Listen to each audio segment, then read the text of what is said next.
mchungaji kiongozi Ndio uliyebeba maono ya kondoo wako na wachunga vipi na umeandaa kuwachunga vipi kwa mwaka 2025. Ndio. Tunamshukuru Mungu, mwaka jana 2024 tumemwona Mungu kwa kiwango kikubwa. Amina. Sio kiwango kidogo. Mungu amehusika kutusaidia katika mambo yote yanayohusiana na huduma. Huduma imekwenda vizuri sana. Kazi ya Mungu imesonga mbele. Kipimo ambacho kinakuthibitisha uko na Mungu ni vile ambavyo kwanza wewe mwenyewe unakuwa na uhakika kwamba unatembea sawa sawa na njia zake. Lakini pia unamwona Mungu sasa akikusaidia katika yale mambo ambayo unamuomba. Mnakuwa mna maono fulani, mambo mmeyakusudia, mkiona yanatimia yale, mnasema kweli Mungu yuko na sisi anatusaidia. Kwa hiyo hata mwaka 2025 tuna mikakati mikubwa mingine zaidi ya kufanya, na tunaamini Mungu atatusaidia. Yupo Mungu katikati yetu. Amen. Tunaona tayari pia wale wasoma Biblia kwa mwaka 2025. Yes. Tayari wameshaanza. Kusoma Biblia tumeshaanza tena. Mwaka jana tumefanya na mwaka huu tena hii program inaendelea ya kusoma Biblia kwa mwaka mzima. Na leo tundo ujumbe wangu hasa hapa ni huo. 19 leo mko kitabu gani? Sasa hivi tuko kitabu cha Kutoka. Tumeshatoka Mwanzo, tupo kitabu cha Kutoka sasa, kitabu cha pili. Yes. Ni mikakati mizuri na fahamu msikilizaji kwamba kanisa ambalo haliendi na kalenda ni ngumu kujua nini ambacho wanakifanya. Basi msikilizaji wa Rwangwa FM, karibu sana. Nambari ni 0765125123. Utaitumia hapa kwa ajili ya maoni, shuhuda, lakini pia kwa ajili ya kuomba chochote. Unajua 2025 ni mwaka ambao ndio umeanza, lakini hatujui umeanza vipi kwako. Unaweza ukatumia tarehe ya leo, muda na wakati kama huu kuweza kutuma shuhuda yako, maombi yako kwa mtumishi au mchungaji Kajuna kwa ajili ya kuweza kuhakikisha kwamba anayaweka mbele za Mungu ili uweze kuwa katika salama zaidi. Lakini moja kwa moja msikilizaji, twende tukapate somo la leo huku tukiongozwa na maombi ya ufunguzi, alafu tutaelekea kwenye lile somo ambalo ametuandalia kwa siku ya leo. Karibu sana mtumishi. Amen, nashukuru sana. Naomba nitoe salamu tena. Bwana Yesu asifiwe. Amina. Moja kwa moja basi nashukuru kwa hii nafasi ambayo nimeweza kuipata leo. Kuweza kukaribia kwenye madhabahu hii wakati huu ili kwamba tuweze kushirikishana neno la Mungu. Nafasi kama inapatikana kweli tunamtukuza Bwana kwa sababu yeye ndiye Mungu ambaye anatupa nafasi hizi. Kwa hiyo nashukuru sana hata uongozi mzima wa redio hii Rwangwa FM 88.4. Nasema asante sana kwenu wote. Naomba sasa wakati huu nimshukuru Mungu na niombe wapendwa wote wasikilizaji ambao wakati huu wanatamani kusikiliza neno la Mungu wawe tu tayari kusikiliza. Waendae tu mahali pa kuweka rekodi. Unaweza kurekodi hata kwa simu yako, unaweza kurekodi kwenye daftari yako ukiwa na peni yako. Mambo haya ni ya msingi sana ambayo nitakwenda pia kushare au kuyazungumza katika siku hii ya leo. Na tayari wale ambao wanapenda kuweza kufuatilia, kwa sababu dunia sasa inakwenda na wakati. Tunakwenda na wakati na ni ya kidijitali zaidi. Nipo live Facebook sasa hivi, nimeingia kwenye ukurasa wangu wa Facebook ambao unaitwa Potence Kajuna.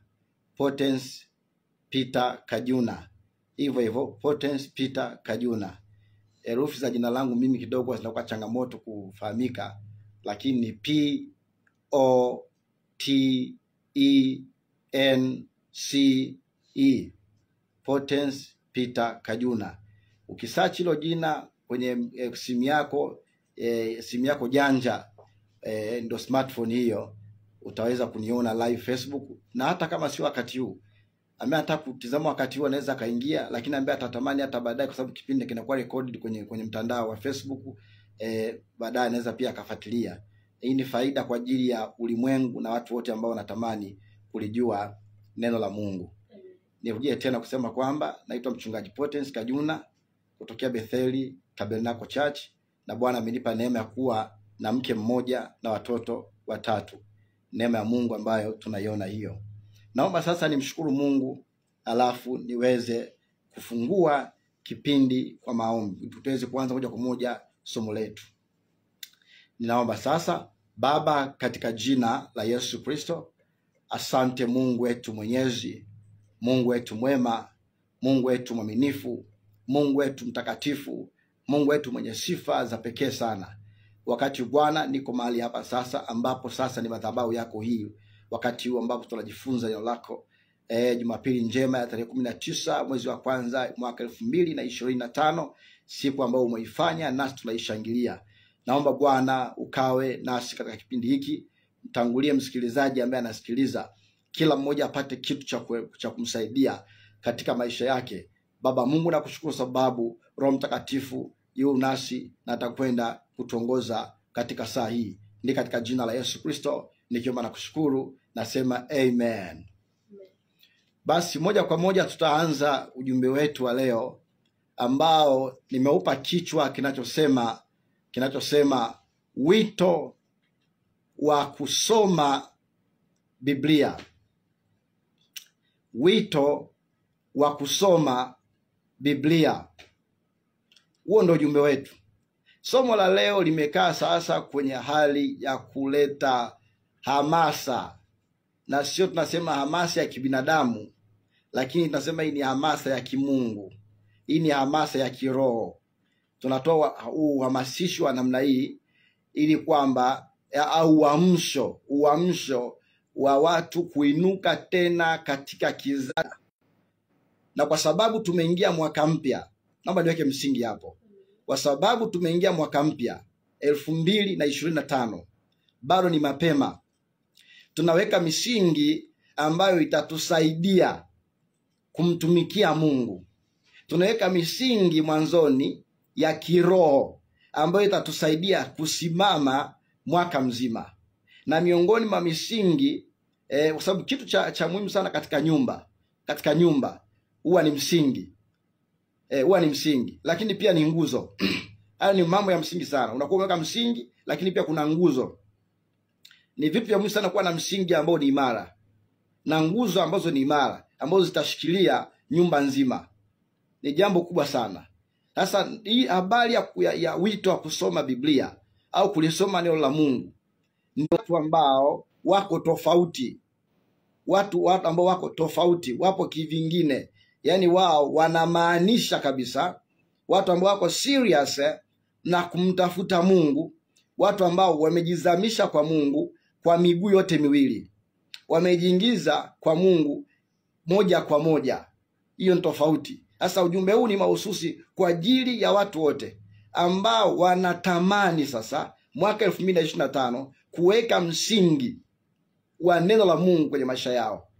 Na wale watu ambao hawajawahi kabisa kusoma Biblia, waanze kuchukua hatua mahususi za kuchagua kusoma neno la Mungu. Hatua mahususi za kuanza kusoma Biblia. Mimi nasimama kama mjumbe wa Bwana hapa kuleta hii hamasa na uhamasisho na uamsho kwa Watanzania, kwa watu wa Mungu, kwa dunia nzima, kwa kila anayenisikiliza. Na wewe ambao unanisikiliza sasa hivi, uwe mjumbe kama mimi wa kupeleka habari hizi njema kwa watu wote, ili tuweze kupona na nyakati na wakati na majira ambayo tulionayo sasa hivi. Haleluya, haleluya. Kwa hiyo sasa, wana wa Mungu, mnachokiona kinaendelea sasa hivi katika dunia, kinachoendelea sasa hivi katika dunia, bila shaka sisi wote ni mashahidi wa mambo ambayo yanatokea katika ulimwengu leo hii. Ni mashahidi. Dunia imeharibika. Mambo yanayotokea sasa hivi duniani ni ya kushangaza. Ni mambo ya kutisha. Ni mambo ya kuogofya. Ni mambo ya kutetemesha. Ni mambo ya kuudhi. Ni mambo ambayo yanaleta huzuni. Mmomonyoko wa maadili katika kizazi cha leo ni mkubwa mno kupita kipindi kingine cha nyuma. Mmomonyoko wa maadili. Kwa sababu watu wa Mungu wapendwa mnaonisikiliza, marafiki zangu, ndugu zangu wote, ni muhimu tukajua kwamba tuko nyakati za mwisho. Na sisi kama watumishi wa Mungu tunasimama kwenye zamu yetu kuweza kutoa maelekezo ya msingi ndani ya kanisa la Mungu. Maelekezo ya msingi ya kiroho ni maelekezo ya msingi ya kiroho ambayo yanaweza kuweza kumsaidia mtu kupiga hatua, kumjua Mungu kibinafsi. Kumjua Mungu kibinafsi. Haya ni mambo ya msingi sana. Hapa wapendwa, tukiachilia mbali mambo mengine ambayo pia ni ya msingi, ikiwemo mafanikio ya kimwili, mafanikio mengine ambayo tunayapata. Hayo mambo sisi tunayapata na hatuna mashaka na hayo mambo. Hatuna mashaka na hayo mambo. Hayo mambo tunayapata, lakini mambo ya kiroho ni muhimu sana kuyafahamu na kuwa na msingi mzito ambao uko cemented kiroho, utakaweza kukuhakikishia maisha imara katika dunia hii. Bwana Yesu apewe sifa. Maonisikiliza hata huko unaweza kaitikia amina. Kwa hiyo sasa, watu wa Mungu, unaona mambo yanayotokea leo ulimwenguni. Sababu kubwa ya mambo haya kutokea kwetu sisi wanadamu ni kwa sababu tu ya kukosa kulijua neno la Mungu. Neno la Mungu halijulikani katikati ya watu. Neno la Mungu halijulikani ndani ya watu. Halifahamiki. Neno la Mungu, watu wa Mungu, hatujalipa kipaumbele. Tunasema priority. Hatujatoa priority au kipaumbele katika neno la Mungu. Vipaumbele vyetu vimekuwa katika mambo mengine ambayo ni ya msingi pia, siyakatai, lakini tuna wajibu sasa wa kuangalia kipi kina uzito zaidi katika mzani wa maisha. Neno la Mungu ndio kitu ambacho kina mzani mkubwa na uzito zaidi kupita vitu vyovyote vile katika dunia na ulimwengu wa sasa na hata ulimwengu ujao. Neno la Mungu ndio kitu cha msingi kikubwa mno. Mmomonyoko huu wa maadili ambao umetokea sasa hivi, ndugu mnaonisikiliza, wapendwa wote, wazazi kama mimi ambao mna watoto, mimi na watoto, mmomonyoko wa maadili ambao umetokea kwa vijana leo hii ni kwa sababu neno la Mungu halifahamiki kwa watu. Watu hawamjui Mungu, na Mungu ni neno. Unapoongea kuhusu Mungu, unaongea kuhusu neno. Unaongea kuhusu neno. Sasa neno la Mungu ni maarifa yanayotoka juu mbinguni. Ndio msingi mkubwa wa maisha ya mtu. Unadhani sasa hivi kwa sababu gani tunalalamika sana kuhusu ushoga? Unadhani sasa hivi tunalalamika kuhusu usagaji? Unadhani kwa nini sasa hivi tunalalamika kuhusu masturbation, watu kujichua? Ni matatizo ya kimsingi ambayo yapo kweli kweli. Na haya ndio yanaleta shida. Yanaleta shida. Sasa hata kama tutakuwa na mafanikio ya kimwili na maongezeko makubwa ya utajiri na fedha na kumiliki ambao ni ya msingi pia kwetu tuwe nayo, lakini hayo yatakuwa na manufaa zaidi kwetu endapo tukiwa tumesafishika ndani ya mioyo yetu, ndani ya dhamiri zetu, kwamba tunampendeza Mungu kwa hakika. Tunampendeza Mungu kwa uhakika katika maisha yetu. Vijana wanaharibika. Ushoga unakamata watu. Unaua watu ushoga. Unaua watu kabisa, watu wanaangamia. Dhambi zimekithiri. Machafuko yamezidi. Wana wa Mungu mnaonisikiliza wapendwa, nyie ni watu wa thamani. Kila mtu ambaye sasa ananisikiliza kwenye redio au ananifuatilia hapo kwenye Facebook live au ambaye atafuatilia baadaye, ujijue kabisa mpendo wangu, wewe ni mtu wa thamani mbele za Bwana. Mungu anakuthamini sana. Ndio maana amekupa uhai na uzima. Na Mungu anatupenda wote. Na sisi wote ni watu wa Mungu. Sisi wote ni watu wa Mungu. Mungu ametuumba tu watu wake. Sasa Mungu ana matarajio gani kwetu? Mungu ana matarajio kwamba sisi tuwe wepesi kuitikia wito huu wa kulijua neno lake. Nitawakumbusha tukio moja au matukio mawili wapendo wangu ambao yametokea katika nchi, katika ulimwengu. Yako mengi ambayo yametokea. Wana wa Mungu, mtakumbuka matukio ambayo yalitokea Brazil. Nafikiri miezi michache iliyopita. Brazil walifanya kufuru kwa Bwana. Brazil walipitisha ibada ya sanamu. Walimtukuza shetani na kumwinua ibilisi shetani kwa kutengeneza sanamu na kuitembeza katika miji ya pale Brazil. Wakaitembeza ile sanamu na kuitukuza na kuona kana kwamba basi yule ndio kila kitu kwao. Wapendwa mnaonisikiliza, kilichowakuta Brazil ni tukio ambalo halitakaa kusaulika katika nchi au katika dunia. Brazil baada ya kufanya tukio namna hiyo, ilinyeshewa na mvua ambayo haijulikani ilikotoka. Ni mvua ya ajabu, ni mvua ya kushangaza, ni mvua ya kutisha. ikanyesha ndani ya siku chache tu. Siku chache tu, kama sikosea siku 2 siku 3. Ikanyesha mvua kubwa kama sijasahau. Ni kumbukumbu vizuri hapo, sije katikana mtumishi anadanganya. Lakini sina kumbukumbu vizuri kwa ni siku ngapi. Kama ni 2 3 sijui au ngapi. Lakini kikubwa ni kwamba mvua ilinyesha ya kushangaza. Mafuriko yaliyotokea pale Brazil ya kwanya kutisha. Ilitandikwa Brazil almost maeneo yote makubwa. Walikufa watu kwa idadi haijapata kutokea kwa mafuriko. Mali ziliangamia, kila kitu kiharibika. Kwa nini unajiuliza kitu? Kwa nini unajua yanatokea mambo hayo? Yametokea hayo kwa sababu ya nini? Watu kuto kulijua neno la Mungu. Kama ulijua neno la Mungu, you are not safe. Hauko salama. At any time, muda wote ule utavamiwa. Ulijua neno la Mungu, muda wote utakufa. Ujue neno la Mungu, muda wote wa safari yako ya maisha itaishia katikati. Uenda ungekaa miaka mingi zaidi, lakini huwezi kukaa miaka mingi zaidi kwa sababu haujui neno la Mungu. Sio kipaumbele. Umemtukuza shetani, umeishi na adui ibilisi shetani. Sasa unapataje kibali cha kuendelea kuishi, cha kuendelea kuwepo? Kwa sababu kumcha Bwana kunaongeza siku za mtu, na kumcha Bwana anasema ni kulijua neno lake. Nimekupa mfano wa Brazil. Wana wa Mungu nisikiliza na kunifuatilia wakati huu. Haya mambo ni muhimu sana. Hebu tuyachukulie kwa moyo wa dhati. Mimi natoa ushawishi kwa jinsi kwa namna ya kuleta hamasa ya hiari. Nataka watu kwa hiari uamue kuchukua ya mambo bila kulazimishwa. Yaani Mungu aseme na wewe hapo unaponisikiza, uko kwenye basi, wengine wako hospitali, wengine wako barabarani, wengine wako shambani, na watu wengi wananipigia simu hadi kutoka mashambani huko. Watu wengine wako kwenye shughuli zao binafsi. Watu wote muwe attention. Mkae tayari kunisikiliza. Ujumbe ni wa muhimu mno. Inaweza kapita miaka kadhaa usipate ujumbe kama huu, lakini ukapata ujumbe nyinginezo. Lakini uno ujumbe mama, ndio ujumbe wa msingi katika dunia na katika nchi na katika kanisa. Watu wa Mungu, mtakumbuka siku chache zilizopita kilichotokea pale Marekani, Los Angeles, California. Mji mzuri zaidi katika Amerika na pengine katika dunia. California pale Los Angeles Marekani. Kilichotokea sijui kama watu wanafahamu, lakini fuatilieni taarifa za habari. Nendeni mkasome kwenye mitandao ya kijamii.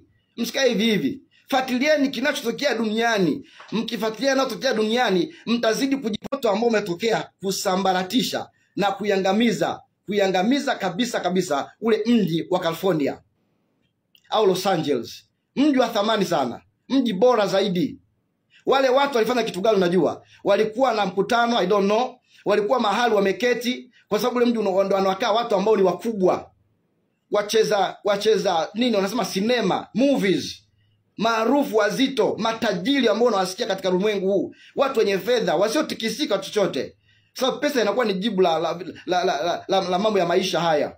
Wanaweza kufanya chochote because they have money. Yaani ni wana hela. Sasa wanaweza wakafanya chochote kile, hakuna mtu akawazuia. Kwa sababu fedha inayo nguvu, lakini haiwezi kufananishwa na nguvu ya Mungu. Sasa watu wasikilizaji, sitaki sana kuingia kwenye mambo hayo. Fuatilieni kwenye mitandao ya kijamii na taarifa za habari. Mtaona kilichotokea baada ya hapo kwenye ule mji wa California. Wote ni mashahidi wale ambao wamejua. Moto ulishuka usio wa kawaida. Moto umeangamiza California wapendwa. Moto umeangamiza ile jiji. Moto umepiga, na wanasema cha kushangaza, ule moto unasukumwa na nguvu ya ajabu. Nguvu ya ajabu ya upepo ambao haijulikani upepo unatokea wapi. You can imagine, unaweza kutafakari. Pamoja na teknolojia ya hali ya juu ya nchi ya Amerika ambayo inaongoza kwa nguvu tunasema yenye teknolojia kubwa katika ulimwengu huu na maarifa makubwa mno, wametumia kila aina ya mbinu kuzimisha moto. Ndege zinapaa angani. Wanatumia na za kemikali kuzima ule moto. Kemikali zinafeli. Wanatumia hiki kinafeli. Wanachimba mashimo makubwa kama maandaki kwa hatua kubwa sana kwa maeneo makubwa ili angalau kuzuia moto usije ukavuka kwenda upande wa pili. Lakini kwa ghafla wanashangaa moto umeshavuka, umekamata magorofa. Nyumba zote, majengo yote, mali zote za thamani zimeangamia katika kutegemea. Kwa sababu wameuacha msaada, wameiacha nguzo, wameuacha msingi. Na kama tukiwacha msingi, tutakuwaje salama? Hayo ni mambo wapendwa ya kutafakari. watu wamepuuza neno la Mungu. Ndio sababu ya kifo, ndio sababu ya mauti, ndio sababu ya uovu kuongezeka, mpaka mtu anafikia hatua ya kusema tumpambanishe Mungu na wazazi na tumpambanishe Mungu na nini na shetani. Alafu baadaye inaonekana kwamba sasa nafasi ya Mungu haipo kabisa kwenye maisha. Walikuwa wanapiga kura pale California, kwamba wanaangalia nani ambaye anaweza akathaminika zaidi. Mungu hakupata kura yote ile, hakupata kura yote ile. Ni mambo ya kusikitisha. Mungu alikasirika, akaangamiza, akapiga California yote, kulipuuza neno la Mungu na kutokulijua. Wangelijua neno la Mungu, wale watu wenda wangekuwa salama. Sasa mambo ambayo yanatokea duniani sasa hivi, changamoto zote unazoziona sasa hivi, ni kwa sababu ya kutokulijua neno la Mungu. Ndio changamoto zinatokea hapo. Endapo watu wangelijua neno la Mungu, haya yasingetokea. Mambo yapo ambayo yametabiriwa yangetokea tu kwa sababu Yesu kuzuilika. Lakini kuna Tanzania, sina sababu ya kuangamiza Brazil, na Wafaransa nimesikia juzi wamefanya kituko kingine cha ajabu na wenyewe. Unaona, kumtukuza shetani. Neno la Mungu alifahamika katikati ya watu. Watu wamechagua ulimwengu, watu wamechagua mambo mengine yasiyo ya maana kwao na kumwacha Mungu mbali, na kuweka Mungu kuwa sio kipaumbele kwao kwenye maisha ya dunia. Ndugu wapendwa wanaonisikiliza, ni muhimu sasa ukajitafakari hapo ulipo. Uone kabisa kwamba mimi bila Mungu, mimi mchungaji Kajuna, mimi kwa binafsi yangu bila neno la Mungu sina sababu ya kuishi. Na wewe uone kabisa huna sababu ya kuishi kama huna neno la Mungu. Huna sababu ya kuishi. Sababu ya kufanya sisi kuishi ni neno la Mungu. Chanzo cha sisi kuishi ni neno la Mungu. Ni Biblia. Ni neno la Mungu ambalo linatakiwa likae ndani yetu. Yaani neno la Mungu linatakiwa kuwa mamlaka ya mwisho ya kimaamuzi, na mamlaka ya juu ya kimaamuzi kabisa, na ya kiutawala kwa mwanadamu. Neno la Mungu linatakiwa kuwa kiongozi cha msingi katika maisha ya mwanadamu. Unaongozwa na nini? Nini ambacho kinakutawala? Unatawaliwa na mihemko na mambo mengine yasiyokuwa na msingi, na masumbufu ya maisha haya, na mambo ya ulimwengu ambayo yanapita tu. Lakini lile jambo ambalo linatakiwa likutawale na kukuongoza, fanya hivi, nenda hivi, ishi hivi, umeliacha. Sasa neno la Mungu ndio kiongozi. Haleluya. Ndio kiongozi. Wapendwa, sishindi kuja redioni tu hapa na kuanza kufanya maombi peke yake, na kushinda na kuombea tu watu wapokee baraka, watu wapokee miujiza, watu wapone, watu wainuliwe sana. Lakini yote hayo yanafanyika na tunayafanya, isipokuwa hii kitu ambayo nakupa, hii material ni very important. Hii material ni ya muhimu mno, ambayo itakusaidia katika uponyaji wako, itakusaidia katika fedha na utajiri wako, itakusaidia katika kumiliki na kutawala, itakusaidia katika kuenenda vizuri ukiwa katika dunia. Haleluya, haleluya. Sasa nitakusomea andiko moja hapa, na maandiko mengi, lakini kiukweli kabisa neno ambalo tunajifunza inasema wito wa kuisoma Biblia. Kwa sababu ya muda wetu na kadhalika, kwa sababu pia na ratiba ya ibada baadaye kanisani, nitakwenda tukusoma andiko hili moja. Mengine nitakuwa nikiataja, alafu utakuwa na yanakili, utasoma tu baadaye kwa wakati wako. Tusome wote ile Hosea sura ya 4 na ule mstari wa 6. Hosea 4 mstari wa 6, ambao unasema hivi: watu wangu wanaangamizwa kwa kukosa maarifa. Kwa kuwa wewe umeyakataa maarifa. Kwa kuwa wewe umeyakataa maarifa, mimi nami nitakukataa wewe, usiwe kuhani wangu kwangu mimi. Kwa kuwa umeisahau sheria ya Mungu wako, mimi nami nitawasahau watoto wako. Haleluya.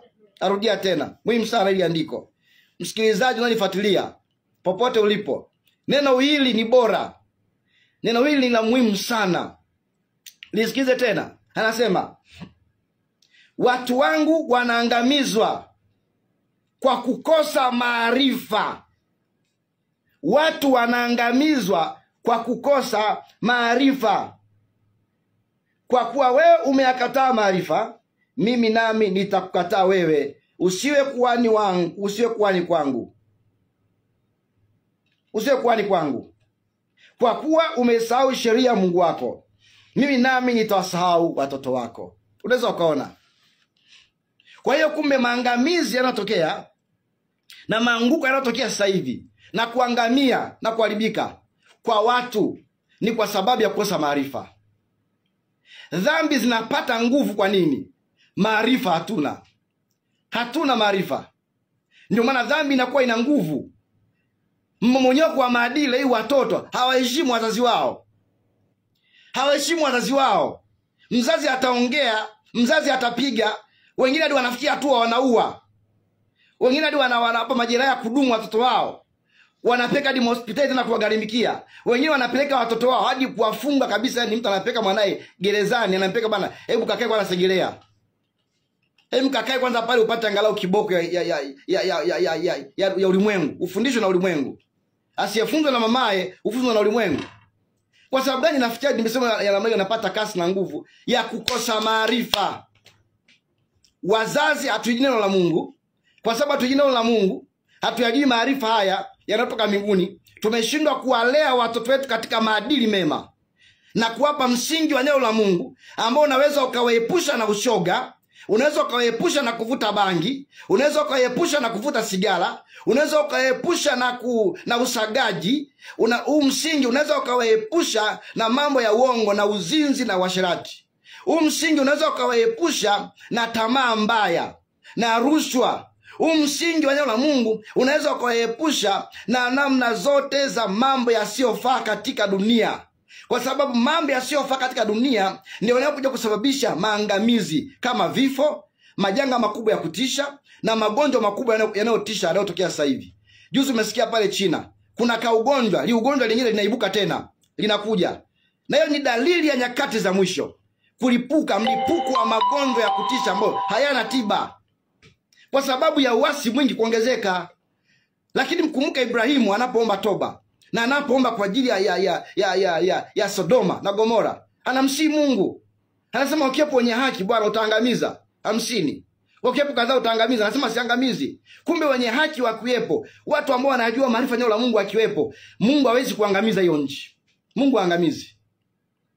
Kwa hiyo wazazi mnaonisikiliza, wapendwa wote, ndugu zangu, kaka zangu, mama zangu, shangazi, watu wote, wadogo zangu, watumishi wa Mungu wenzangu, kwamba sitaamuliwa na mwanadamu, nitaamuliwa na neno la Mungu. Sitaongozwa na mtu mwingine, nitaongozwa na neno la Mungu. Nitashauriwa na neno la Mungu. Maamuzi mengi tunayofanya ni nje kabisa neno la Mungu. Ni maamuzi ambayo hayamtukuzi Mungu wala hayampi Mungu tukufu hata kidogo. Sasa watu tunaangamizwa, watu wa Mungu, kwa kukosa maarifa. Na kwa sababu tumeyakosa maarifa, tunapata hasara gani? Anasema Mungu anatukataa. Umeyakosa maarifa na umeyakataa maarifa, umekataa neno la Mungu, na mimi Mungu ninakukataa. Je, uko tayari kukataliwa na Mungu tena? Sidhani kama kuna haja mtu anaweza kubali kukataliwa na Mungu. Leo hii kubali kubadilika. Huu ni wito wa kubadilika. Hii ni hamasa ya kubadilisha maisha yako. Yaani kubadilisha maisha kabisa. Lakini haishi hapo, nasema ukataa wewe. Lakini nimekataa hadi watoto wako. Ndio haya yanayotokea leo. Kunaswa kwenye ushoga, kunaswa kwenye bangi, kunaswa kwenye mapombe, kunaswa na mambo ya ajabu ajabu, mambo ya aibu. Ni kwa sababu ya kukataa maarifa neno la Mungu. Tupo gizani, we are blind. Yaani ni vipofu, hatuoni, sababu hatuna macho ya kuona. Tunaishi kivyovyote vile, tunaenda kivyovyote vile. Ndio maana tunakutwa na mambo mabaya na maangamizi na maasi. Wana wa Mungu, wito wa kusoma Biblia. Na yasema haya, hii ni kupitisha sasa katika mambo ya msingi sana. Mambo ya msingi sana. Kwa nini tusome Biblia? Na kwa nini tuna haja ya kuwa na neno la Mungu? Nitakuwa nataja hizi point za msingi, very important, za msingi sana, kwamba kwa nini ulisome neno la Mungu. Kwa nini? Kwa nini ulisome neno la Mungu? Ni point hizo ambazo nitakushirikisha wakati huu. Haleluya, watu wa Mungu mnaonisikiliza wote. Nitakusikilizisha hivi vitu. Haleluya. Uwe na haja sasa, ujue sasa. Ujue sasa ufanyeje? Nataja sasa mambo ya msingi. Kwa nini natoa wito wa kusoma Biblia? Namba moja, tunasoma Biblia, na natoa wito huu kwa sababu Mungu ni neno. Mungu ni neno. Mungu ni neno. Amejiweka katika neno, amejifunua katika neno. Huwezi kumjua Mungu kama hujui neno lake. Huwezi kumwelewa Mungu kama hujui neno lake. Ili umjue Mungu, we mpendwa ndugu yangu, unemtaja Mungu, Mungu, Mungu, Mungu, Mungu, Mungu aliumba mbingu na nchi, Mungu, Mungu ananilisha, Mungu ananivisha, Mungu ananipa uhai. Huwezi kuishia kumtaja tu. Watu wengi wanamtaja Mungu, hadi mashetani wanamtaja Mungu. Lakini je, unataka kumjua Mungu? Uwe na kitu cha ziada. Sio kwenda kanisani na kutoka Jumapili. Sio kwenda Jumatano na kutoka kanisani. Sio kwenda tu hivi basi na kutoka. No, haisaidii chochote hiyo. Kitakacho kusaidia ni kulijua neno la Mungu kimkakati, kisawasawa. Msingi Mungu anatupa ili angalau tuweze kuponyana sisi kwa upendo. Hii program ya kusoma Biblia tumeianzisha, na ni wito ambao unaleta kwa watu wote ambao wanisikia sasa hivi. Watu wote wa Mungu, wote ambao watakuwa serious. Yaani hapa tunatafuta watu ambao watakuwa serious kabisa, ambao wanasema jamani, mimi kwa neno hili ambalo Mungu amesema na mimi leo, natamani nijiunganishe kwenye kikundi hiki cha kusoma neno la Mungu mwaka 2025, niisome Biblia nzima niimalize. Huwezi kuitwa Mkristo kabisa, huwezi kuitwa mtumishi wa Mungu, huwezi kuitwa mwana wa Mungu kama hujasoma hata Biblia na kuimaliza. Huwezi kuitwa namna hiyo. Labda kama upo kwenye wakati wa mwisho kabisa, umeokoka na ndo hapo unaelekea mwishoni, unaishia unafia hapo, unamaliza safari hapo. Mungu haizi kudai kwamba kwa nini hujamaliza Biblia, na Mungu of course hata muuliza mtu kwa nini hujamaliza Biblia. Lakini kwa nini ukae bila kuisoma Biblia na kuimaliza? Kama Mungu amekupa nguvu, Mungu amekupa maarifa, Mungu amekupa akili, Mungu amekupa neema ya kutembea, amekupa neema ya kufanya kazi zako, unalima sana, unaenda kwenye ofisi yako, unafanya kazi za ofisi yako vizuri sana, una vipaumbele yote, mambo yako ya kimaisha yanakwenda vizuri mno, umesoma mpaka una degree 3, lakini huna elimu ya neno la Mungu, ni mtu tu wa kawaida, huwezi kufanikiwa, huwezi kumjua Mungu. Utateseka na kuhangaika. Utakuwa na maarifa ya kidunia, lakini maarifa ya kimbingu. Sasa Mungu amejiweka wazi katika neno hapo. Soma neno mjue Mungu. Na hii imeandikwa kwenye Yohana sura ya 1 mstari wa 1. Yohana sura ya 1 na mstari wa 1. Hapo mwanzo kulikuwako neno, naye neno alikuwako kwa Mungu, naye neno alikuwa Mungu, na hakuna chochote kilichofanyika pasipo huyo neno. Hakuna kilichofanyika pasipo neno la Mungu. Kwa hiyo Mungu ni neno. Unataka kumjua Mungu mpendwa? Soma Biblia. Jiingize kwenye grupu ile ambayo nitataja namba yake ya simu. Ni namba yangu ya simu. Hii namba yangu ya simu ndio tumetengeneza ile grupu mahususi kwa watu ambao hawana, yani maalum kwa ajili ya kusoma tu na kutafakari Biblia. Hatuweki posti nyingine, hatuingizi mambo mengine humo. Ni kazi tu ya sisi kuhamasishana kusoma Biblia ili dunia hii imtambue Yesu Kristo, ulimwengu umjue Mungu aliye hai, watu waepukane na madhara yanayotokea katika nchi, katika dunia. Upofu upotee kabisa. Tuwe na hekima ya kimungu, tuwe na ujuzi wa kimungu ili umjue Mungu. Nasisitiza, soma Biblia yako. Naweza kauliza watu silewii ambao unanisikiliza sasa hivi, wewe Mkristo kama mimi mwenzangu, lini mara ya mwisho umesoma Biblia? Lini? Lini unanitazama kwenye Facebook live? Umesoma Biblia yako lini mara ya mwisho? Au ambao unafuatia kipindi hiki baadaye, lini mara ya mwisho umekuwa rafiki wa Biblia? Umelala nayo kitandani tu, umeweka chini ya mto tu kama mlinzi. Haiwezi kulinda Biblia ukichukua na chini ya mto. Watu wanajidanganya. Biblia ni maandiko matakatifu, ni maandishi haya ya Mungu. Ni maandiko ambayo yana pumzi na uvuvio, yanapotoka kwenye maandishi yakaingia ndani ya moyo wa mtu. Hayo hilo linakuwa neno la Mungu lilo hai.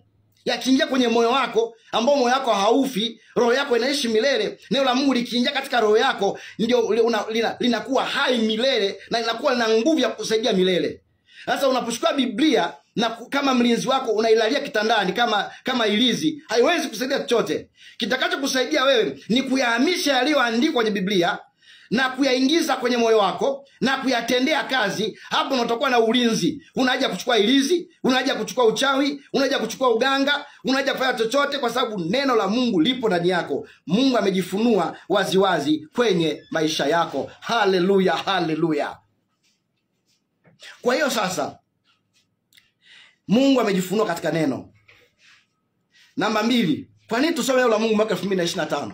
Na programu hii Mungu aendelee kutupa uzima, tunamsihi kwa unyenyekevu na kumomba Mungu aendelee kutupa uzima na baraka ya kuwa hai. Tunatamani hii ratiba tuifanye mwaka kila mwaka. Haya ni maono. Tuwe ratiba ya kusoma Biblia mwaka kila mwaka. Kwa hiyo hili grupu halitakufa. Hata kama itakuwa na watu wawili ambao watakuwa hai, ambao watakuwa active member, yani ambao watakuwa na uwezo wa kusoma, watakuwa na uwezo wa kuposti, kushiriki mijadala. Lakini tunataka si watu wapokee neno la Mungu. Naamini katika watu 20 ambao watakuwa kwenye grupu hili, au watu ambao wanasikiliza sasa hivi ambao pia watakuwa hawana simu kubwa, lakini natafuta mtu mmoja tu mimi ambaye atakubali kwa hiari yake kuanza mchakato wa kusoma Biblia. Mtu mmoja tu unanisikiliza, yamkini ni wewe. Uanze kusoma Biblia kibinafsi bila kulazimishwa. Mimi sikulazimishi. Ninatoa wito wa hiari na maombi, na ninabembeleza watu leo kama mchungaji. Na waomba tafadhali msiniangushe. Please, I beg you. Wanajeli wanasema. I beg, tafadhali ninawaomba. Mimi ni mtumishi wa Mungu, mimi ni mchungaji, napata uchungu moyoni. Najua dunia inapoelekea. Hatuko salama. We are not safe. Hakuna aliye salama bila kujua la Mungu. Hakuna aliye salama. Tunapoelekea baadaye kuna utendaji wa mpinga Kristo. Huwezi kusurvive hapo kama hujui neno. Na haya mambo yameanza kutokea sasa hivi. Kuna mateknolojia ya AI, artificial intelligence. Sijui kama mnafahamu. Bila kuwa na neno la Mungu utoboi. Huwezi kusurvive. Utaisha mtu na kufa bila kumjua Mungu. Mungu ni neno. Itikia wito wa mchungaji Kajuna. Ujiungize kwenye hili group kwa hiari yako. Ulipi chochote, ni bure. Wewe kazi yako pale ni kufuatilia tu miongozo tunayoitoa na kusoma Biblia yako. Mpaka mwaka huu tunamaliza. Umemaliza Biblia yako nzima na umemfurahisha Roho Mtakatifu, umemfurahisha Mungu, na wewe umeanza kupiga hatua ya msingi. Okay. Na jambo la pili, kwa nini tusome Biblia? Neno la Mungu ndio taa na ni mwanga wa njia yetu. Zaburi ya 119:105. Zaburi ya 119 mstari wa 105. Neno la Mungu ndio taa. Kuna neno huna taa, upo gizani. Huwezi kuona chochote. Uwe kazini, huwezi kumulika. Kwa sababu atokea kazini lazima ujue neno la Mungu. Uwe kanisani, ujue neno la Mungu. Uwe unafanya chochote kile, ujue neno la kwenye ndoa. Neno la Mungu linatakiwa liongoze ndoa. Watoto wetu wanaelewa neno la Mungu. Sasa ni taa hiyo. Kama una taa utakosa kitu cha kumulikia, kwa hiyo utakuwa unajikwaa na kuanguka kila siku, unaanguka tu gizani, unaanguka, una mwanga. Hiyo ni pointi ya msingi sana. Soma neno, uwe na mwanga kwenye maisha yako. Neno la Mungu ni chakula na maji ya uzima. Mathayo sura ya 4 mstari wa 4. Hatutaishi kwa mkate tu, bali kwa kila neno linalotoka katika kinywa cha Mungu wetu. Neno la Mungu ni chakula cha uzima.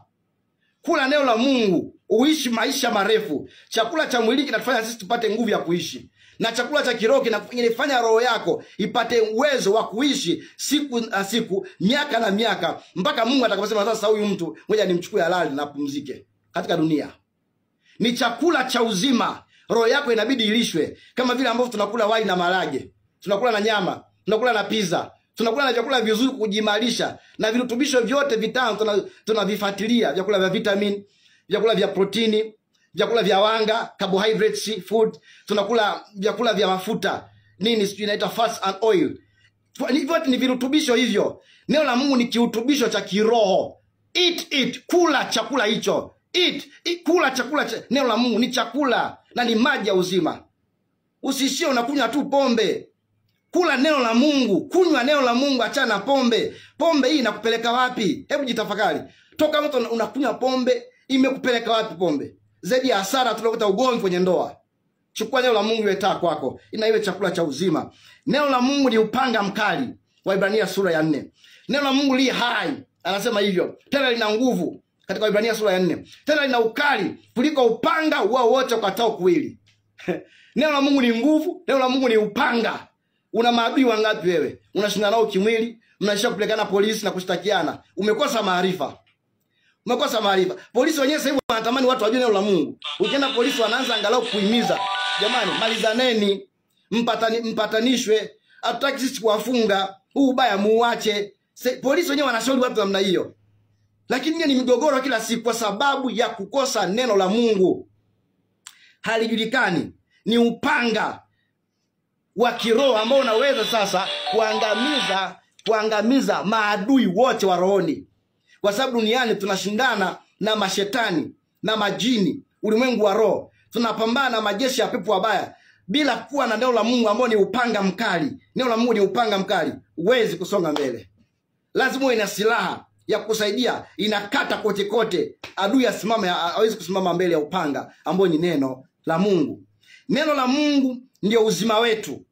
Chukua pointi hiyo. Ndio uzima wetu. Yohana 1:4. Ndio uzima wetu. Neno la Mungu ndio maarifa na hekima kuu kupita zote. Narudia tena. Neno la Mungu ndio maarifa na hekima kuu kupita zote katika dunia. Usije ukajivunia kusoma tu. Ukasema nimesoma tu hapa mimi mpaka darasa la 7 imetosha. Mimi nimesoma tu mpaka form 4 imetosha. Nina elimu yangu. Mimi na kadigrii yangu kamoja na kadiploma. Wameshaondoka watu na PhD wameshakufa. Hayakuwasaidia chochote kile. Lakini neno la Mungu ndio litakalo kusaidia. Neno la Mungu litakusaidia kabisa kabisa. Ni maarifa na hekima kuu kupita zote. Neno la Mungu ndio roho ya ufunuo. Ndio roho ya ufunuo. Ni neno la Mungu. Unataka mafunuo, unataka roho ya ufunuo itembee na wewe, uwe na neno. Utafunuliwa na shetani na kuamini mambo ya shetani, unapotezwa na kuangamia. Wakati kuna ufunuo ambao ni neno la Mungu aliye hai. Neno la Mungu hatuna budi kusoma kwa sababu ndio ushindi dhidi ya majaribu yote. Ili ushinde majaribu, lijue neno la Mungu. Naelekea kwenye kuhitimisha kipindi wakati huu. Lijue neno la Mungu uweze kupata ushindi dhidi ya majaribu. Dunia ina majaribu. Wewe ni shahidi wao yanayozungumza. Hapo ulipo umetoka kukazana na mtu, umejaribiwa tayari. Kuna wengine hapa sasa hivi wana majaribu makubwa, yani wamejaribiwa tayari. Napoongea sasa hivi. Kabisa. Majaribu ni mengi. Unajaribu nyumbani, unajaribu kanisani, unajaribu lipo kazini kwako, unajaribu kwa rafiki yako wa karibu, unajaribu kwa mke na mme, unajaribu kwa watoto wako. Ni majaribu. Huwezi ukayavuka majaribu hayo kama una neno. Yesu Kristo alimshinda yule mjaribu shetani kwa neno la Mungu. Sio kwa kula chakula. Sio kwa kwenda kwa waganga wa kienyeji waongo na wafitini. Hapana, ni kwa kulijua neno la Mungu. Mganga atakufitinisha na familia yako. Atakwambia shida imetokea kwa sababu ya fulani. Kumbe ni muongo tu huyo, anataka kupiga hela. Lakini neno la Mungu haliwezi kufanyia hivyo. Neno la Mungu litakufanya uweze kushinda kila aina majaribu kwenye maisha ulionayo. Neno la Mungu ndio ushindi dhidi. Neno la Mungu ndio utajiri. Ndio utajiri. Leo nimefundisha machache haya. Ni pointi 10 tu nimezitaja. Neno la Mungu ni utajiri. Ni utajiri. Narudia tena. Ukiwa neno la Mungu wewe sio masikini. Narudia tena. Ukiwa neno la Mungu huwezi kuwa masikini. Wewe ni tajiri. Ni tajiri. Kwa sababu tayari unajua utajiri wa Mungu. Neno lako unalifahamu vizuri. Unaweza ukamsaidia mtu yote yule. Wewe unakuwa ni kimbilio, watu wanakufuata kutafuta maarifa, kutafuta hekima, kutafuta msaada kwako. Unakuta ni watu ambao wamepitia kwenye changamoto kubwa mno. Watu hawajui la kufanya. Dunia ina Mungu. Wanakukimbilia wewe wasaidie. Ni utajiri. Kwa hiyo ni utajiri wa rohoni na ni utajiri wa mwilini. Watu ambao wamesimama vizuri na utajiri ni watu ambao wamejua neno la Mungu. Sasa wewe achia utajiri wa mashetani haya ambao upo tu na miujiza kama shetani, lakini utajiri ndio pure, ndio original yenyewe, hii neno la Mungu. Tunafanikiwa sana wana Mungu na tunamjua Mungu na tunasonga mbele na Mungu anatuinua kwa sababu tumekubali kutii. Anasema mkikubali na kutii mtakula mema ya nchi. Sasa wewe mwenzangu unajichanganya kwa Kalumanzila, kesho kanisani, kesho sijui kwa nani, kwa mganga fulani, unatapeliwa, unatoa hela. Umwamini Mungu hata kidogo. Yaani una imani na Mungu, unachanganya mambo. uwezi kufanikiwa. Ili ufanikiwe mwaka 2025, natoa wito kwako, soma Biblia yako. Wale ambao wataridhia kujiunga, leo hii tunabadilisha, tunasoma sura 3. Kwa sababu gani? Ili tuweze kuzirudia, tuweze kurudia mara kadhaa, lakini pia tuweze kutafakari zaidi kilichoandikwa hapo kwenye sura 3. Sasa tumefikia kitabu cha Kutoka, mpaka tarehe ya leo tumefikia Kutoka, mpaka jana tumekuwa ile sura ya 4. Kwa hiyo leo tunaingia sura ya 5, sura ya 6 na sura ya 7. Kutoka, kitabu cha Kutoka, sura ya 5, sura ya 6 na sura ya 7. Unasoma hapo na kutafakari hayo tu, hizo sura 3, unapata, unaelewa, unajua Mungu hapa alisema na Musa. Mungu hapa, Musa alizaliwaje? Musa alianzaje? Mungu anamhitaji Musa. Musa alitembeaje na Mungu? Na mimi nitembeaje na Mungu? Nifanyeje na mimi niweze kufanyika katika jambo fulani? Ndio tunachokifanya kwenye hilo grupu. Kwa kufanya hivyo, unakuwa umemtii Mungu. Kwa hiyo tunasoma sura 3 kila iitwapo leo. Haipiti siku hatujasoma Biblia. Ndio maana natafuta mtu mmoja aliye serious. Mimi sifanyi biashara duniani. Hii sio biashara naifanya. Hii ni kazi ya Mungu. Yaani sitafuti fedha hapa. Wala sina haja kusema nitafuta. Kumbuka, Biblia yangu iko wapi? Nimeweka wapi? Unatafuta uione tena. Mwingine hata Biblia hana, lakini anamiliki simu ya 600, simu ya 200. Biblia hana kabisa. Sasa tuingie kwenye kundi hilo, na wasina kuwaomba sana watu wa Mungu. Tuingie hapo tujifunze Biblia. Utaona maisha yako yanaanza kubadilika kidogo, hatua kwa hatua. Kadri makino la Mungu ni la ajabu. Unapolisoma yale maandiko, yale maandishi wanayahama, yanatoka kwenye maandishi, yanaingia ndani ya moyo, yanaingia kwenye akili, yanaingia kwenye moyo, yanaanza kuikamata nafsi, yanakamata akili, yanakamata maamuzi, yanakamata dhamiri, yanakamata hisia bila ya kujua. Neno mkume kazi nimeanza kufanyika hapo. Kwa hiyo utashangaa mbona nilikuwa nakunywa pombe. Kutoka kwenye tabia mbaya kwenda kwenye tabia nzuri. Kizazi kinachotoka kwenye dhambi kwenda kwenye utakatifu na utaua na kuishi maisha ambayo yanamkubali Mungu. Sasa kuna program ambazo tunazitumia za kwenye simu ya mkononi. Leo nafundisha waziwazi haya mambo. Nataka nikunufaishe mpendwa. Ukiingia kwenye simu yako ya mkononi, kuna kitu kinaitwa Play Store. Watu wengine wanatumia iPhone, kuna I don't know, nafikiri iOS, kuna Android ya. Yes. Unapakua au una download application moja imeandikwa Biblia ya sauti. Biblia ya sauti. Ukitafuta tupe kwenye Play Store yako, unaona hicho kitu, Biblia ya sauti. Zitakuja ziko nyingi. Mama yangu unalima, baba yangu unalima. Unaachilia hapo na play Kutoka sura ya 5.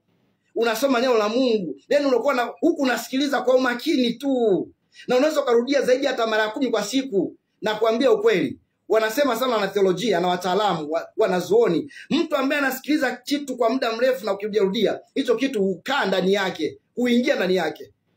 Unakaa na kuuliza manyimbo ya Diamond kutwa nzima, Diamond mwenyewe ana maisha mazuri, lakini wewe upo hapo hali ni mbaya. Sasa unaendelea kumsikiliza.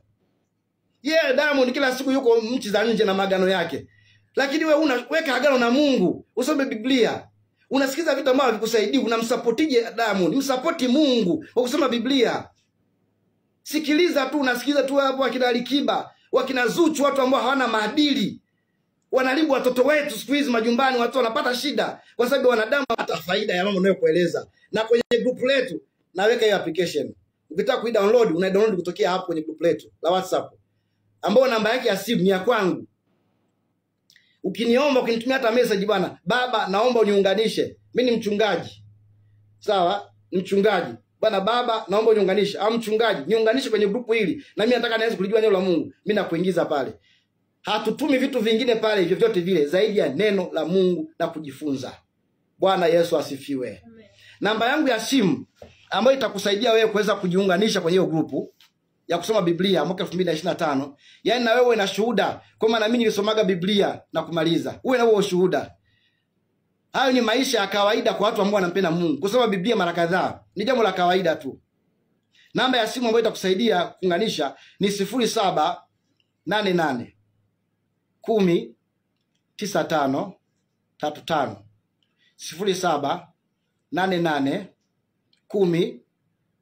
0788109535. Wale ambao ni wagonjwa na wadhaifu, watu ambao hawezi, wenye shida mbalimbali, anzeni kusoma Biblia. Someno la Mungu pia pamoja na maombi tunayowaombea. Hata watu wa Mungu, soma Biblia. Neno la Mungu likaa ndani yako, magonjwa na yenyewe yanakimbia yenyewe. Sababu una msaada ndani. Anza kusoma Biblia, utaona hata magonjwa yanakimbia tu, mabalaa, mikosi yanaisha kwa sababu una Biblia. Unasikiliza tu hiyo audio au unaanza kusoma mwenyewe. Kama unajua kusoma unasoma, hujui kusoma sikiliza, utaelewa. Bwana Yesu asifiwe sana. Sasa kabla sijafikia kwenye kuomba na kuombea watu wenye mahitaji mbalimbali, ambao ni wadhaifu na wengine ambao wanatamani sana waweke wakfu rasmi kwa ajili ya kuja kuungana na mimi au na sisi kwenye program, tuna watu wengi kwenye ile kundi ambao watakubali. Usiyeshindwa, mataifa yote yanakufahamu kuwa wewe ni Mungu. Usiyeshindwa,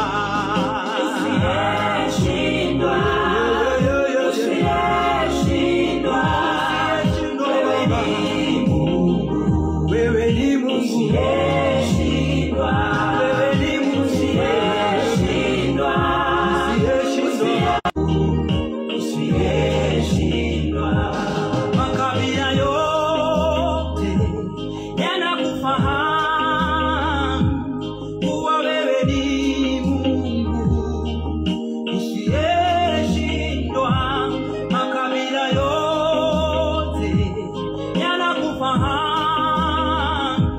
kuwa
wewe ni Mungu.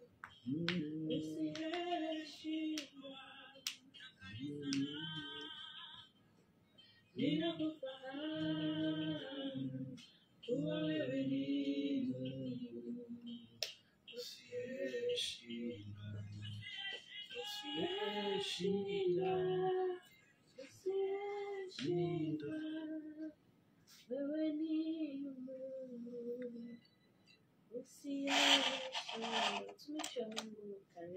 Amen. Ndio. Watu wanahitaji kurudi, wanahitaji toba, basi karibu kwa ajili ya kuwaunganisha na Mungu. Amen. Bwana Yesu asifiwe sana. Tumerejea sasa na kuendelea na saa yetu ya mwisho wakati tunamaliza kipindi chetu hiki siku ya leo. Niseme kwamba watu wa Mungu, ni neema. Nakwambieni ukweli, ni neema. Mambo ambayo tunayafundisha haya, mambo ambayo nimekwambia haya, leo hii huwezi kuyapata. Yaani huwezi kuyapata. Huwezi kuyapata. Sasa hivi watumishi sisi wachungaji, tuongee tu ukweli, tunafanya tu kazi ya maombi na maombezi peke yake na miujiza na ishara.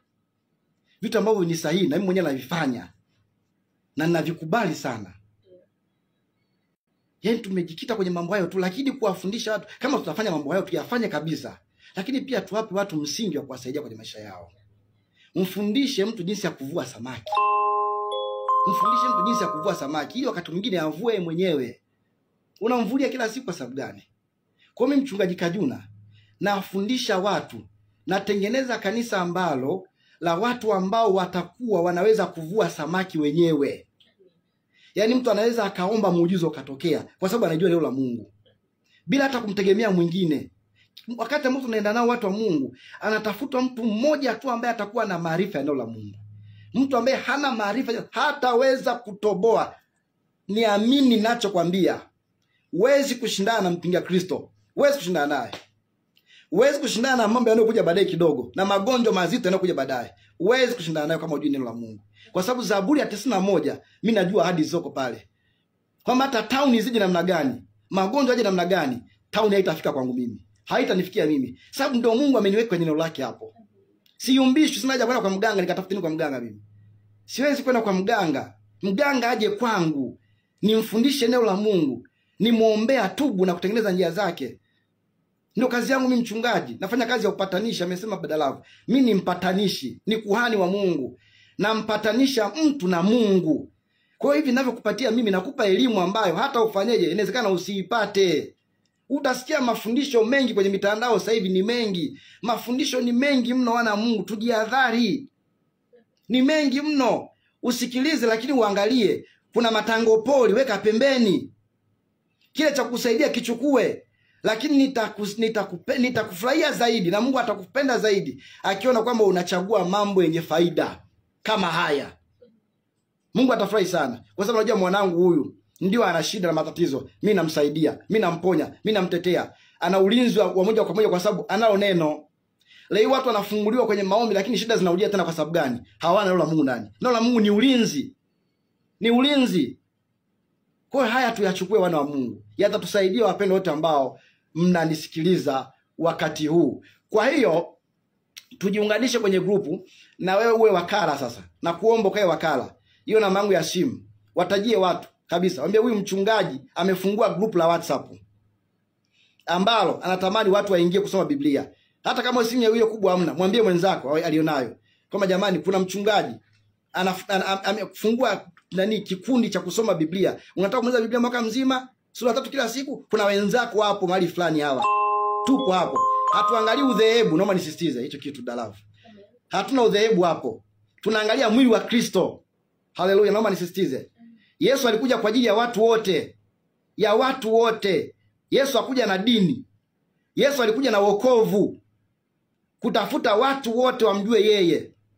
Kwa hiyo hatuangalii udhehebu hapo. Tunaangalia watu wote ambao wanatamani neno la Mungu lianze kubadilisha maisha yao. Neno la Mungu libadilishe maisha yao, kwa sababu wanadamu tuna tabia ngumu.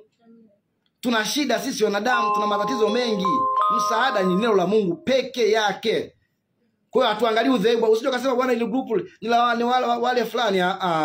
Ni letu sisi wote. Hatuangalii udhehebu kwamba huyu sio anasali Assemblies, huyu anasali KKT, huyu anasali Roman Catholic. No, naangalia mwili wa Kristo mimi na kuhakikisha mtu mmoja anapiga hatua ya kumjua Mungu. Naomba sasa wakati huu nifanye maombi kwa ajili ya makundi mawili ambayo nitaomba pamoja. Kundi la kwanza ni la wale watu ambao wanatamani kubadilisha maisha yao na kuokoka. Yaani waandikwe kwenye kitabu cha uzima. Wasajiliwe mbinguni mwaka 2025. Uanze mwaka ukiwa umeandikwa mbinguni, Mungu akutambue. Hao ni wa kwanza. Kundi la pili, wale walioanguka kwenye dhambi, wanatamani kurudi, na nyinyi nitawaombea. Kundi la tatu ni wenye shida mbalimbali na mahitaji, nitawaombea pia. Wagonjwa wanahitaji vitu mbalimbali, nitawaombea. Na mwisho kabisa ni kwa wale ambao nitakuwa nawaweka wakfu, ambao watakuwa wamekubali kujiingiza kwenye mchakato wa kusoma Biblia. Sasa hapo ulipo, naanza na wale ambao wanatamani kuokoka. Rudia ya maneno hapo ulipo, uko kwenye basi, uko shambani, uko chumbani, uko sebleni, uko hospitali umelazwa, uko popote unatembea. Unaweza kurudia maneno. Sema, Bwana Yesu, nimesikia neno lako. Mimi nimepungukiwa. Mimi ni mwenye dhambi. Sijakamilika. Ni shahidi kabisa wa maisha yangu ya kwamba nimekosea. Nimepungukiwa na utukufu wako. Bwana Yesu, ninaomba unisamehe dhambi zangu zote. Unisamehe hatia zote. Mambo yote niliyoyafanya kwa kujua au kutokujua yaliyo mabaya, nisamehe Yesu. Ninatubu kwa kumaanisha. Kwa hiari yangu ninatubu. Naomba uniandike jina langu kwenye kitabu cha uzima na ulifute jina langu kwenye kitabu cha hukumu. Asante Yesu kwa kuniokoa. Kwa kusema sala hiyo ambayo nimekuongoza, hapo ulipo umeshaokoka. Na umesamehewa yule ambaye alikuwa ameanguka. Umesamehewa tayari. Yale ya nyuma yote usiyakumbuke. Anasema hata mtu imekuwa akiwa ndani ya Kristo amekuwa kiumbe kipya. Ya kale yamepita, tazama amekuwa mapya. Aliyekiri maneno yao kwa imani, tayari umesamehewa. Umesamehewa, uwe na uhakika. Naomba niombe kwa ajili yenu wote sasa. Baba Mungu, katika jina la Yesu, tazama Bwana, nimeongoza watu wako sala ya toba waokoke na sala ya kuungama. Yesu Kristo, Mungu liye hai, na waombea watu wao kwamba wakawe na nguvu ya kuendelea kuishi maisha ya kupendeza, maisha ya hofu ya Mungu, maisha ya utakatifu, maisha ya uchaji, maisha ambayo yanakuangalia wewe kwanza baada ya kujiangalia wao kwanza, maisha yenye kipaumbele chako kwa wewe badala ya kwao kipaumbele chao kwanza. Katika jina la Yesu Kristo, navunja vifungo vya dhambi, vifungo vya ulimwengu vilivyowakamata hapo kabla, viwaachilie, visiwafate tena. Minyororo ya shetani na ikatike kwa jina la Yesu, na kwa damu ya mwana kondoo, na kwa moto unaowaka kutoka juu mbinguni. Kwa jina la Yesu, navunja kile na kifungo kwenye maisha yako, na batilisha hiyo nguvu ambayo ilikuwa inakukamata usimjue Mungu, na hiyo nguvu ya dhambi ambayo ilikuwa inakuvuta kwenye ulevi, kwenye usagaji, na ivunje hiyo nguvu ya usagaji, nguvu ya ushoga, na ondoa kwa jina la Yesu. Hiyo roho ya kunywa pombe na iondosha kwa jina la Yesu. Na ondoa roho za uzinzi na uasherati na zikemea kwa jina la Yesu. Kila namna ya ubaya na tabia mbovu na ziapisha ambazo zimeweka mizizi kwenye moyo wako, zimejiweka misingi kwenye moyo wako, na zivunje na kuzikemea, zikuachilie kabisa kwa damu ya Yesu Kristo wa Nazareti aliye hai.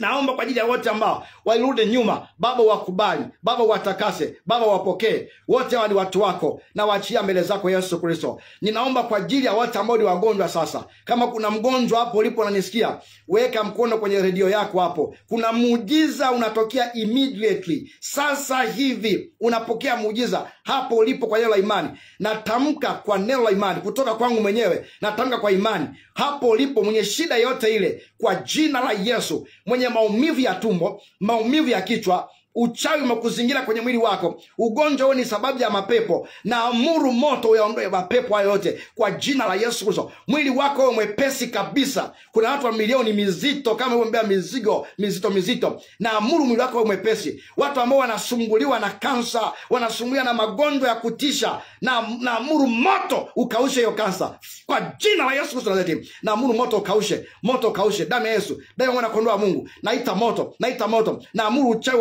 uondoka vya aina mbalimbali vyo kamata roho yako, na viapisha vyote viachie mara moja, ufunguliwe kwa mamlaka ya jina la Yesu. Wale ambao wako hospitalini sasa, pokea uponyaji, pokea uzima. Walio majumbani wanasumbuliwa na matatizo ya mgongo, matatizo ya kichwa, matatizo ya shingo, wanashindwa kugeuza shingo, geuza shingo lako na lipone kwa jina la Yesu. Geuza shingo na lipone. Watu ambao wana maumivu kwenye uti wa mgongo, wewe uti wa mgongo naongea na wewe. Uti wa mgongo kaa sawa kwa jina la Yesu. Pingili za mgongo kaa sawa kwa jina la Yesu. Mbavu zote zikae sawa. Figo na maini kaa sawa kwa jina la Yesu. Wewe figo usisumbue tena, naongea na wewe maumivu. Achia hiyo figo, achia hiyo figo, achia figo, achia mapafu ya mtu, achia kifua chake usikiteze. Pepo ambao umejipa makazi na ukaa kwenye kifua na kwenye moyo wa mtu na kwenye damu ya mtu, na kuondosha kwa jina la Yesu. Achia mara moja, na huyo mtu akawe mzima, akafunguliwe kabisa.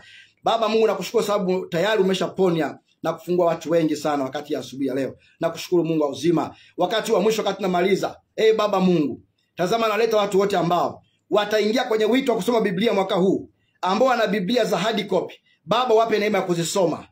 Ambao wana Biblia za kwenye simu, wamedownload kwenye simu zao, hiyo pia ni teknolojia ambayo Bwana umeiruhusu, wakasome hizo Biblia kwenye simu zao, na wakasome si kingine, na waweka wakfu wote mbele zako Bwana, maana Mungu nawapenda. Naomba kila mmoja akapate hamu na shauku ya kusoma Biblia. Hamu izaliwe kwenye moyo wako, hamu izaliwe ndani yako baba na mama. Upokee kwa jina la Yesu. Pokea hamu ya kusoma neno la Mungu kama familia, kama wana ndugu, kama wanandoa, kama mtu aliyeajiriwa. Pokea kiu ya kusoma neno la Mungu katika jina la Yesu Kristo. Neema ya Mungu Baba iwaatamie na iwafunike wote Kwa kumaliza, Bwana Yesu Kristo, nakabidhi Radio Ruangwa FM na watu wote mahali hapo, wafanyakazi wote na wakabidhi, na viongozi wote na wakabidhi. Baba Mungu, nikitamka baraka zako zote zikaende kutamalaki hata katika nchi ya Tanzania, hata kwa viongozi wetu wa nchi yetu ya Tanzania, hata kwa wilaya ya Ruangwa, na waachia wote Bwana, viongozi wetu ambao wanahusika mahali hapa wote, na waachia mbele zako Mungu, apate kuwalinda. Ni katika jina la Yesu Kristo Bwana nikiomba na kushukuru, nasema amen. Msikilizaji wa Ruangwa FM Radio, na imani umepata neema na baraka, lakini kuna ujumbe nimeona umerudiwa karibia mara 5 hapa. Anasema Bwana Yesu asifiwe. Anaitwa Maburu kutoka pale za Ruangwa. Anasema nimejifunza kupitia hiki kipindi, lakini ukiachilia mbali ujumbe huo, kuna ujumbe kutoka kwa wakulima. Anasema tumarani hivi. Oh yes. Kwa ajili ya mvua. Kipindi hiki mvua imekuwa changamoto. Ndio. Tutaendelea kuomba hilo swali la msingi, tutalipeleka kwenye maombi hata ndani ya kanisa. Na mimi niende kuasiwa watumishi wengine wenzangu wa Mungu. Tumombe Mungu akachilie mvua ambayo itakuwa ni ya baraka kwa ajili ya mazao na mambo ya kilimo yaende sawa. Baba, katika jina la Yesu Kristo, na si mbingu zako Bwana zifunguke, na ukumbuke mahitaji yetu Bwana, hata kwa habari ya mvua. Na si Mungu kapate kufanya kwa uwezo wako pekee, katika jina la Yesu Kristo, ili kwamba tukaendelee kupata chakula. Mungu uliye hai, Bwana Mungu mtakatifu, na kusi Mungu tena hapo na amen. Nikukumbuke kwenye group. Amen. Kabisa. Program ya kusoma Biblia. Ni mtu ambaye nilikuwa likizo kidogo. Nilikuwa nafuatilia namna ambavyo ndio umeanza. Ndio. Yes. Sawa. Na imani itakuwa mmoja wa. Kabisa, karibu sana. Karibu sana. Karibu na kuunganisha leo. Amen. Yes. Kwa kuaga wasikilizaji, karibu. Amen. Naomba niwaage sasa, na anapoaga niseme nawapenda sana watu wote. Nawapenda sana. Tendea kuwaombea na tuendee pia kuombeana. Na mimi pia ni mchungaji, mniombee ili sala zenu Mungu pia azipokee kwa ajili yangu mimi. Nahitaji pia maombi yenu. Kwa hiyo tunaombeana wote. Hilo ni jambo la msingi sana. Sasa niwaage nikisema asanteni sana kunisikiliza. Naitwa mchungaji Potens Kajuna. Natokea hapa Ruangwa mjini. Kanisa letu liko hapa. Karibuni sana kanisani. Watu ambao wanatamani kutushirikiane pamoja katika kumtumikia Mungu. Tuanze wote, twende pamoja, tutembee pamoja. Karibuni sana kanisa la Betheli Tabernacle Church. Tunapatikana Ruangwa mjini. Ili ufike kanisani, piga namba yangu ya simu 0788 10 9535. Njoo kanisani, na kuna watu ambao wanakuja kanisani wakisikia redioni hivi wanakuja, na wakaribisha watu wote. 0788 Biblia ambayo tunaisoma Jumapili kama hii ya leo, tuna ibada kuanzia saa 3 kamili shule ya Jumapili. Biblia mpaka majira ya saa 6:30 za mchana. Asante sana. Karibuni sana kanisani. Amina. Msikilizaji wa Ruangwa FM Radio, kwa hivi sasa ni achilie baraka, na tunaendelea kusema nyesha mvua ya baraka, ili Mungu aweze kutimia.